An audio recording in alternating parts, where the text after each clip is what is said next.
السلام عليكم ورحمة الله وبركاته المشاهدين الكرام. اليوم غنقدم واحد الطبق اللي كيجي اكثر من رائع ولذيذ بزاف واقتصادي وصحي، اللي هو ديال الدمنجال او ما يسمى بالزعلوك. تبعوا معايا جميع المراحل وفرجة ممتعة. عندي هنايا كيلو ديال الدمنجال كنغسلو مزيان. عندي جوج حبه ديال الطماطم. الدمنجال كنقطع له الراس ديالو على هذا الشكل وكنزول الشوائب اللي فيه كاملين، كنقيوه مزيان. اي حاجه كتكون فيه كنقيوه.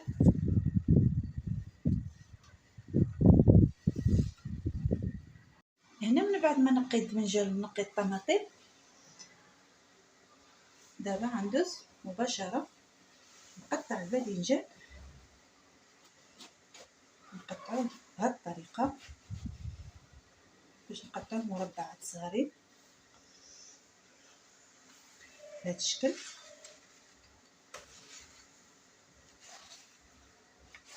نقطعو كامل بهذا الشكل هذا، ضروري مربع صغار بهذا الشكل. غادي نقطعو كامل وندوزو نكملو على الطريقه. هنا من بعد ما قطعت الدمنجال مربعات صغار وقطعت الطماطم كذلك، هنا غادي نرقدو في الماء نصف ساعه وندوزو نكملو على الطريقه، لان ملي كترقدوه في الماء كيزول منه السموم والشوائب، فهو من الافضل يترقد عن طيبه. هنا الدبنجال بخرته مزيان 20 دقيقه. دابا كنعملو على هاد الطريقه باش الماء اللي كيكون باقي فيه كيتصفى بهاد الطريقه مزيان حتى كتصفيوه من الماء بهاد الطريقه هذه. هنا كنعمل الطنجره اللي غنطيب فيها، كنعمل 2 فصوص ديال الثوم كنحكهم.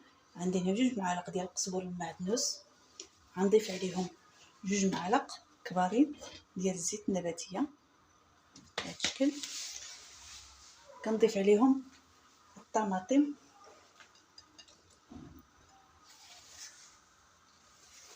كنخليهم يتعرقوا مزيان مع بعضياتهم مع التحريك المستمر والخلط دائما الملعقه الخشبيه لانها كتبقى صحيه. تستعمل بهذه الطريقه حتى تطيب الطماطم مزيان مع الثوم والقزبر المعدنوس. ونطلقوا نكملوا بهذه الطريقه. تقلب مزيان الطماطم مع الثوم والقزبر المعدنوس. غنضيف الباذنجان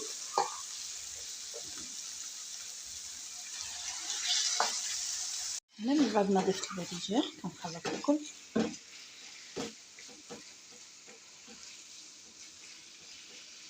التوابل غنضيف شويه الكمون، شويه ديال البابريكا، شويه ديال القزبر المطحون والقليل من الملح. الباذنجان ديالنا هو هذا. من بعد ما داز عليه واحد 3 دقائق مع التحريك المستمر فهو هذا. نعملو طاقه التقديم ونقدموه. الطاق ديال الباذنجان هو هذا. من بعد ما وجد فهو كيجي اكثر من رائع ولذيذ واقتصادي في نفس الوقت وصحي. هنا كنضيف له طرونج ديال الحامض كتزين. وبالصحه والراحه الى فيديو قادم ان شاء الله.